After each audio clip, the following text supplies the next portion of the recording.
Hi guys, welcome to Rooted. We are so glad that you are joining us today. Today on the Rooted Couch, I have the lovely Connie Ginnings. Connie is the wife of Lee Ginnings, who is probably our most understated and stoic staff member, I would say, of anyone on the staff. Yes. You probably have never heard of him or never seen him. He's kind of a wallflower around here, so you may not actually, I'm totally joking. Lee has been the one that has been so fun during this quarantine. In fact, I think that he's our shining star during the worship services, just the things that he comes up with. We're going to talk about this a little bit, but just how Connie lives with Lee is going to be a major subject of this conversation. But Connie, welcome. We are so glad that you are here. I forgot to say that that Lee actually works with our children's ministry. He's our children's ministry associate director. And so we are so thankful to have both of you guys here and on staff. And welcome to the Rooted Couch. Yes, I'm glad that you're here. And so we always just kind of start off with just your background, kind of where you grew up, your family of origin, maybe, some fun story or something, anything that you want to tell us, just to give us a little bit about young Connie. All right. So, hello everyone. I'm glad to be here. I was born in San Diego, California. So my dad was in the Navy, and I always give my dad a really hard time because he broke his back when I was in kindergarten while he was serving. And so I only ever lived in San Diego, Corpus Christi, and North Texas. I got gypped for being a military brat. Yes, right? I got gypped. Yeah. But yeah, we lived in California until I was about 2, and then we lived in North Texas for a little bit, and my dad ended up driving back and forth from Corpus Christi to Electra, where we lived at the time. That's a trek. Yeah, so he would Wow. come home on the weekends and come up to Electra during the week. And so eventually we just made the move down there, and some of my earliest and fondest memories of us is us living literally across the street from the beach. So maybe it was like a quarter mile, half a mile, so we'd all get together with all of our friends in our little cul-de-sac,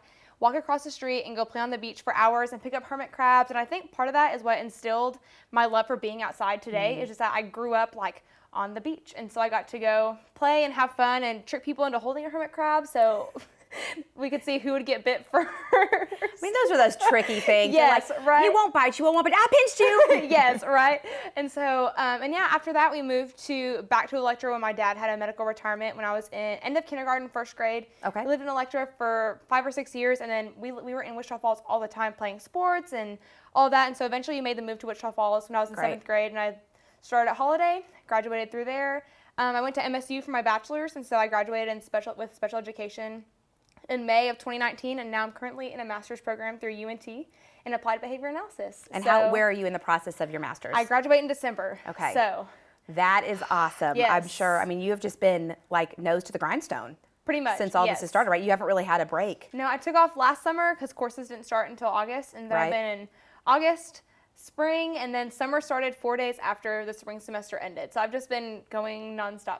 Yeah, which is going to pay off, I think. Yes. But, so tell us then, how in the world did you meet this Lee Ginnings guy? Okay, so I'll preface this. I started coming to First Baptist Church when I was 16, so right about my sophomore year of high school. I'd been coming for 7 or 8 months, and Lee had seen me for the first time. Or he says the first time, I don't know exactly, but it was at our varsity weekend, which is now 180 weekend. Yes, yep. But I had no idea who he was. And so a couple months later, it's because he's such a wallflower. Right, he just kind of blends into the background. And I'm very much like a wallflower. I'm in the background, I don't like to have a lot of attention. So me and my friend always hung out in the back, which is probably why Lee and I never had really interacted. But then that May, my sister told me, hey, let's go to the church league basketball games. And I was like, oh, all right, that's fine. All of our friends were there, and so we went and watched. And she pointed out, she was like, hey, that's Lee. And my sister's super outgoing too, so of course she knew who Lee was. And I looked over there, and Lee rode the bench the entire game. Lee didn't play for 1 second. And what I really noticed was how happy somebody was to still be involved, even though they're on the bench. He wasn't on the court. He was on the court. He was still part of the team. Right. He was still keeping the excitement and enthusiasm And I'm very much a competitive person. I want to play all the time. I'm kind of a ball hog. I want to be the best. And so to see somebody just sitting on the bench and still having the time of their life, I was like, what is happening? I have no idea what that is like. And so that's kind of how I first knew who Lee was. And actually the story of us kind of coming together is really crazy. It's one of the biggest God things that I've noticed. And it's going to sound crazy when I tell it, but I promise it's 100% true. So Lee and I had started becoming friends, and we went to a Bible study at his house, to our friend Baylor's house. And I ended up becoming a Christian in June of 2012. Which you're about 16, right? Yeah. Is that right? Okay, yeah, 16. I was almost 17 at that point. Becoming a church here for almost a year. Okay. And I accepted Christ, and I was going through a breakup and all of this stuff, and I felt super lonely. And so one night I was just praying to God. I was like, God, I'm alone. Like, I just need someone. I just need you to send me someone right now. And I kid you not even 10 minutes later, I get a text from Lee, and he was like, hey, I just kind of had it on my heart that I need to reach out and check on you and see if you're okay. Like, Lee was literally the answer to a prayer I had prayed 10 minutes ago. Wow. And I wonder how many people have said Lee Jennings is the answer to my prayer. Probably a lot, you know? Probably a lot, especially working in kids ministry. Like, he's gotten a lot of compliments for the things that he's been doing up there and just how great he is. I mean, he was made for children's ministry. He was. And I've seen him serve in a lot of different ministries. Like, he served in worship ministry, he served in student ministry, he's served in college ministry, and just seeing him in children's, like, that's where God is absolutely meant for him to be. Absolutely. So then you met, so you connected. I mean, I guess you didn't meet, but you started dating? We started dating the next month. Okay. Yeah. And then, so you were in, what was that, junior year? I was a junior in high school, yeah. Okay. And he had just graduated from Rider. Okay. And then he went to MSU as well. Mm-hmm. Yep. And then when did you guys get married? We got engaged in 2015. I had just come back from a 2-month mission trip to Salt Lake City in the Ogden area in Utah. And he had lied to me. He was planning on picking me up. Because that's the best kind of relationship. Right, yes, yeah. yes. The one that are based on lies. He lied to me, yes. And so I was excited because he was going to pick me up at my parents' house. And I was like, oh, I've been traveling since 6 a.m. Like, I do not want to drive anywhere else. Right. And so I get a text while I'm having a layover in Denver. And he was like, hey, my car's having problems. Like, I'm not going to be able to come pick you up. And I was like, I'm so irritated. I want to go home and just shower and get ready and then chill out, right? Yeah. And so we got home and my parents were like, hey, we're gonna go to dinner, see you later. And I was like, that's weird. I've been gone for 2 months and now you're leaving. I mean, that's fine, I guess. Like, thanks for missing me. Yeah, I was like, I guess we'll see you later. And so I ended up getting ready. I drove over to Lee's house and then I walk in and there is like a huge archway with flowers all over it.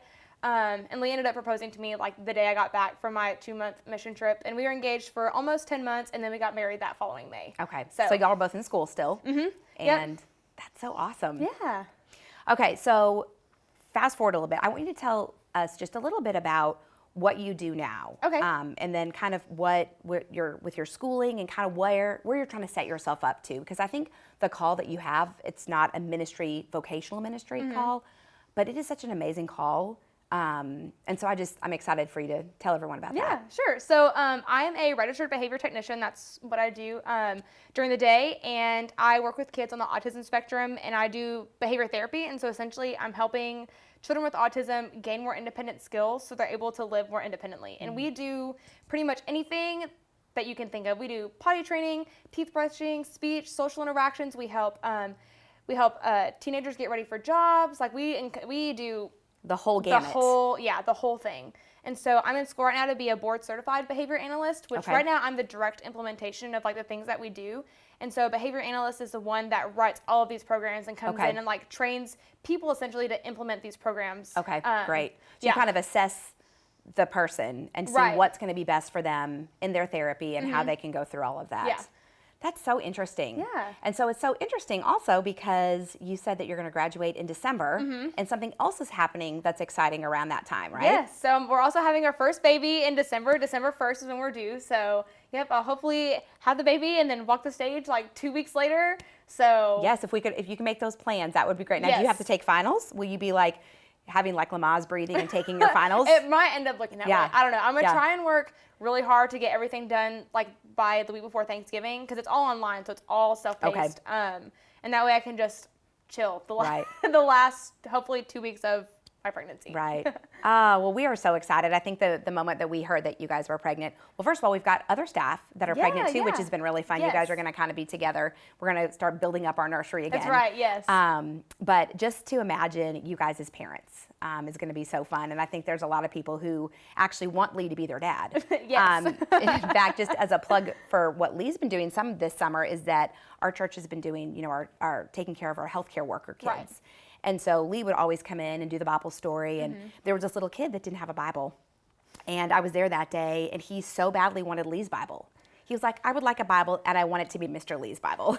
And Lee's like, I mean, I love you, but I'm not giving you my Bible. Here's a new Right, Bible, you can have this one. Yeah, but just the difference that Lee makes in kids' lives. Oh, yeah. And I think, but at the same time, you guys are such a team. And I can really appreciate that because Lee can't do what he does here without the support that you give him. So just as a wife, I want you to know that you do a huge job of promoting the ministry of our children's ministry. Oh, well, thank you. Just by pouring into Lee, and letting him fully give himself here. So anyway, what else do I want to talk about? Oh, okay, let's talk about, this was something new that I learned about Lee and Connie that I didn't know before. And that was that Lee is very tidy. Yes, Lee and I don't know why super I would think tidy. I would not think, maybe because when I talk to Lee sometimes, I feel like he's all over the place. I'm like, I'm sure his life must be all over the place, but it's not. No, so Lee and I we're very different. Okay. So outside of the house, I'm very organized, like everything is structured. And so when I get home, home is my safe place. I throw my backpack on the couch, I go and like change out of work clothes, and I'm ready to just chill. Lee is the opposite. Lee is all over the place at work. I think it's because he's running around all day, and then he comes home and then just picks up the house. Like it has to be super tidy all the time. So it's a nice balance. It is probably a really nice balance. It is. As long as you don't get frustrated with each other. Right, yeah. And I think probably, like you said, even within your personalities, where you would tend to be more of a wallflower, which I don't view you as, but maybe that's kind of your go-to. Lee is not so much a wallflower, right. And you guys bring such a good balance to each other. So right now, tell us where you serve here at church, because I mean you're not on staff, but just right. I love that you still partner with Lee in this ministry. Yeah, so I serve with Lee upstairs in our children's ministry. I am the worship team coordinator, kind of, and so I work with our 5th grade through senior boys and girls that are on our worship team, and they help lead our students in worship on Sunday mornings. So that was the kids that led our worship yes. a couple Sundays ago, right? Yes. Yeah, they did such a great job. Yes. And it's think even cuter when they add like all the dance moves to it upstairs. Yeah, it's pretty awesome. I bet. Well, watching Anna Drake, I mean, just lift her hands. I mean, I was like, this is awesome. I just love that. But what a great way to teach kids how to worship. Oh yeah. Because I think that's such an important thing for kids to walk through. There's so much power in worship. There's so much power in music. Yeah. And so being able to give that to them. Okay, so Connie, I know that you have some mad kickboxing skills. So how did you get started in it?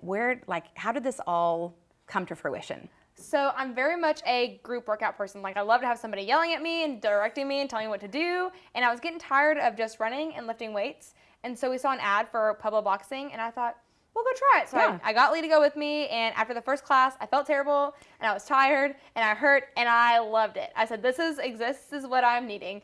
And so Lee did not enjoy it as much. So I would be with Lee. I'd be like, and I'm out. And so I continued to go, and I was going for almost a year, and I was approached by the owner, and he said, hey, your technique looks great. You're really fun to be around. Would you like to come and join us on staff?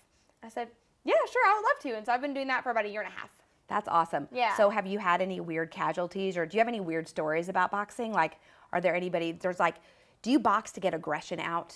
Like, do people come and they're just angry and they're just boxing, or is it really just exercise? I think it really is just exercise. It is a great way to kind of decompress at the end of the day. Right. And so people can just go hit a bag for an hour and then leave feeling great. Yeah. So, yeah. I have a lot of friends who their kids, they have a punching bag like in their garage, and especially for boys, when they're trying to get some of this aggression out, they just go and hit the bag. Yeah, we have a dummy in our apartment named Bruno, and he's just like a man on a little pole, and you just smack when you need to. That's right, yeah. That's good. That's good to know. Yeah. That's good to know. I might need to get one. Yes, just you for should. like getting frustration out. So we had talked a little bit, because I know you came to Christ when you were here at our church. Yes.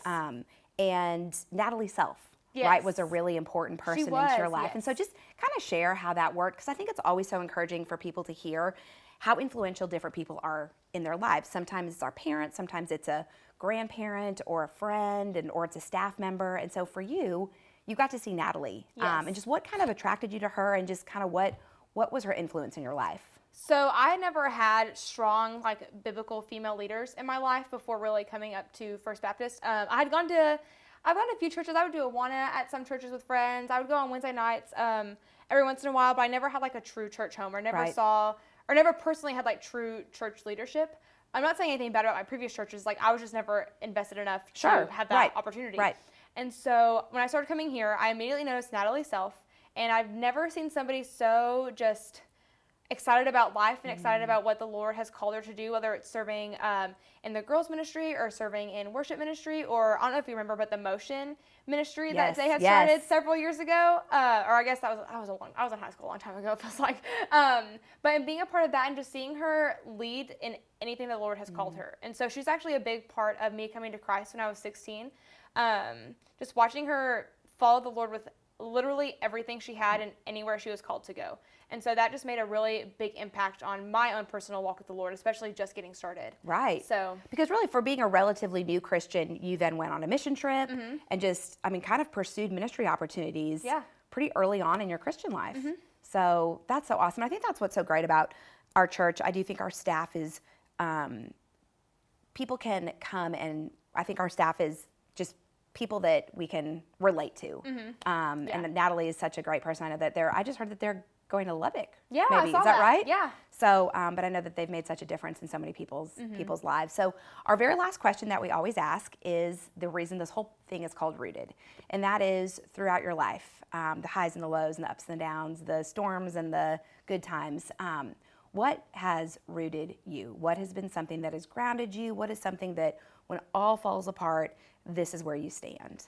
So what keeps me rooted is seeing God's faithfulness throughout my whole life. And just little things like Lee being the answer to a 10-minute prayer. Like our baby coming in December was an answer to a 3-year prayer. Meeting Christ was me coming to the lowest of lows and then God pulling me out of that to meet him, and just seeing his faithfulness throughout all of my life.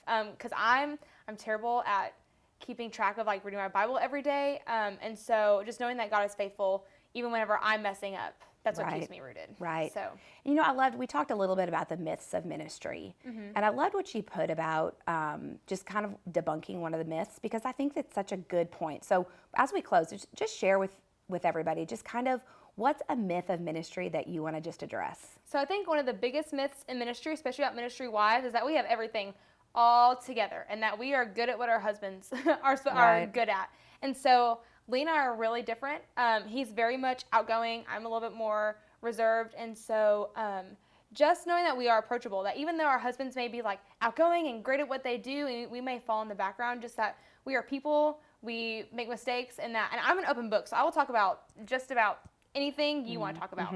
And so just that we are approachable people, and that we are not perfect, and that we do not have it all together. And we like to share that with people too, because sometimes being a wife in ministry, it's also a little bit lonely. Sure. Just because you see people, I don't know, just, feel like you're always approachable. Right. And I love what you said about approachableness, because I think that's so key, is that, one, everyone is just the same. I mean, we're all sinners. We're all saved by grace. We all need Jesus, so that's across the board. But just that approachability. I think sometimes people think, oh, they're so busy. They don't have time for us. Yeah. And I love that you put that you're approachable and that you want to invest in people's lives, and so I hope that's what part of this time has really been for you guys, so that you guys get to see a picture of our incredible staff wives, and you get to see that they are just normal people, although Connie is pretty stinking incredible. And I would actually not like to meet you in the back alley sometime when you didn't know who I was, because I'd be a little afraid of those kickboxing moves. But just that she loves Lee, she loves the Lord, she loves what she's doing right now, and that she is just ready to do the next step, whatever God has for her. So Connie, thank you for being here. It was so good to have you on this lovely Rooted Couch. And guys, we will look forward to seeing you next time on the Rooted Couch.